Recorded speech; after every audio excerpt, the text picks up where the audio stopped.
Today I'm going to walk you through the Hive Fabric client setup for IGEL and IGEL UMS. The first thing we're going to do is upload the required files to the repository for UMS, and that's the hive-client.inf and the hive-client.tar.bz2. Once you upload those files to the repository, then you're going to create a new profile for the Hive client. The Hive client is deployed as a custom partition for the IGEL appliances. So we're going to create a custom partition. We're going to use 10 meg for the partition size and the default /custom for the path. We're going to add a few parameters to the client as well. Hive Broker and Hive Realm are both required.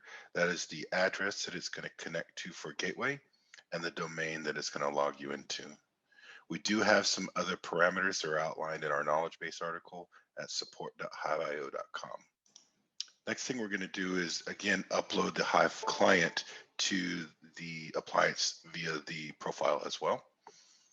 And then we're going to actually create the custom application. So you'll add a new application, call it Hive client, and then you'll go through the settings. Path to the image file, path to the actual client itself, and then whatever desktop integration you want. I've chosen to keep it in my application launcher, but you can add things like auto start and requires network for restart, that sort of thing.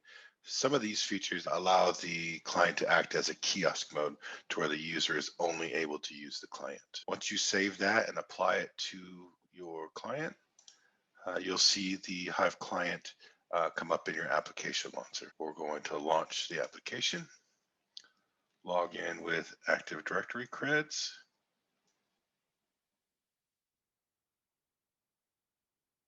And as you can see, I'm logged into my Hive Fabric desktop via the remote broker through the Hive client on IGEL. So that's how we use the Hive client on IGEL. I'd like to also show you how we use the HTML5 portion. So with the Chromium browser on IGEL appliances, we'll use it and we'll go directly to the web broker. So same address that's in the client that we just configured. We'll log in again with our Active Directory credentials. And then the realm or domain.